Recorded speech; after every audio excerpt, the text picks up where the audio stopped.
Right? They were redoing their whole house because everything was just so 2007. Right? And this is already 2008. They got to get rid of everything. Fair enough. We're happy.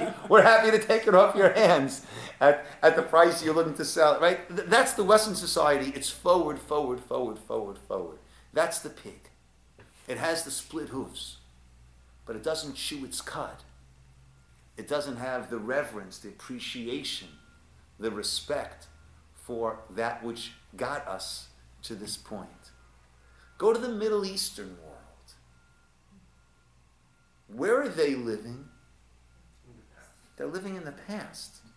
Right? They have to correct the injustice of the battle of the 1600s. Hey, hello. Right? Where does their wealth come from? Oil. What is oil? The past. Fossilized. That's what it is. Their wealth is the past. Their glory is the past. They live in the past. Fascinating that the Chazir represents that which is such a part of the Western world, represents this mindset of the Western world. And the Gamal, which is such a part of the well, we often call it the Esav world and the Yishmael world. Esav is Edom, Rome, the whole Western world, and Yishmael is the whole Middle Eastern world, the whole Arab world. And that which is such a part of them, that represents where they're at. For us, what do we need? We need both.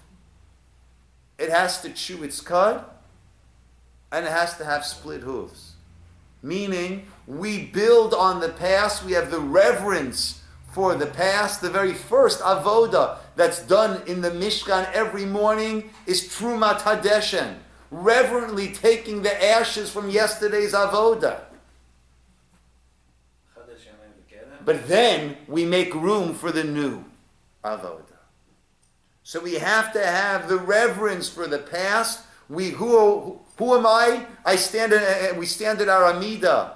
Elokei Avraham, Elokei Yitzchak, Elokei Yaakov, Mevi Goel Vnei V'neihem. We are their children, their grandchildren. That's what gives us the right to stand here. But then we need to move forward. And we need to do. And we need to accomplish. And we can't live in the past. And thank you for giving me the day today. What was yesterday was yesterday. And if I messed up yesterday, I have another day. Let me move forward. And if I accomplished yesterday, let me build on that accomplishment and do more today. We have to have both the split hooves and the chewing of the cud. That's what we eat. That's what we represent. That's what we need to be. Right? And that's what we are. Israel is an ancient nation that is at the forefront of everything today. That's who we are, an ancient nation that lives in the world and prospers and progresses in the world today. So that's another aspect of what these ideas represent. So we have three approaches. There's the soul. The one who knows all about the soul tells us this yes, that not. Fair enough. I'm clueless enough about the physical, which I think I know something. About the spiritual, fair enough. I'll follow the directives. Or that these vicious midot of these animals are things that we do not want to inculcate into ourselves. Or these represent the past and the future.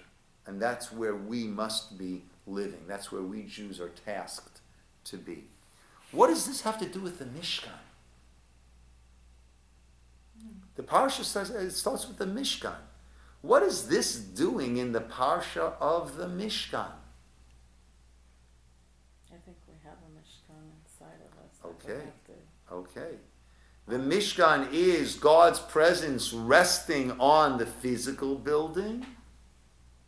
And we also have to take care of this physical entity. There's the communal Mishkan, the communal building where God's presence rests.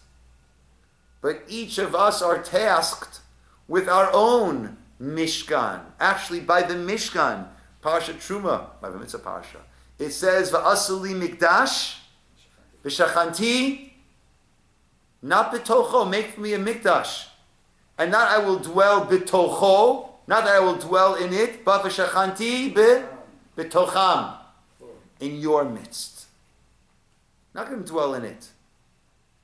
Through that I will dwell in your midst. So we need to make ourselves into a kli sharet, into a ministering vessel, into a vessel where the Shekhinah, the divine presence, can rest. And therefore, this parsha, which deals with the Mishkan, and the Hashem's presence resting there, also needs to deal with the individual Mishkan, and Hashem's presence resting here. And in order to make sure that we are composed, comprised, built from that which will allow the Shekhinah, the Nefesh, the Neshama, to rest here. So therefore we have all of these laws of the Kashrut. Okay, my friends, we'll call it over here. Yasher kol chachem.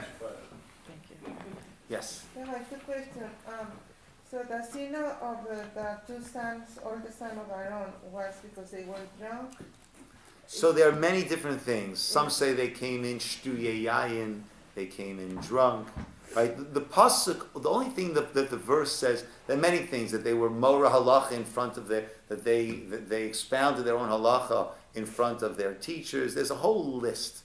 But Yes. what the Torah says is eish zara, is a foreign flame.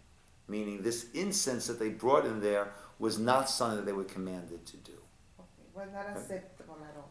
I'm sorry? It doesn't matter if they were doing in a good way, even if they were drunk. There are many different facets to it. Again, there's a whole list of things that they did wrong. But what the Torah says is eish zara. Right? We learn out shtuye yayin because the thing mentioned afterwards is don't enter the Mishkan if you've been drinking. Why are you telling me that now? Oh, because, right? So there are many different limudim, many different things that are learned out. What the Torah says is the eish zara, and that's what I focused on. And in the offering of Aaron has a relationship with the animal that is sent to the desert in Yom Kippur too, or it's no relation? Say it again. I'm sorry. The offering of Aaron that he. Is that connected to the Sel Azazel? Not that I know of offhand. Not that I know of offhand. Yeah, he's to be humble. That's why he deserved it, because he was like. Yes, l'kach he was nivcharta. guilty and said, Yes. right, Yes. beautiful. Yes.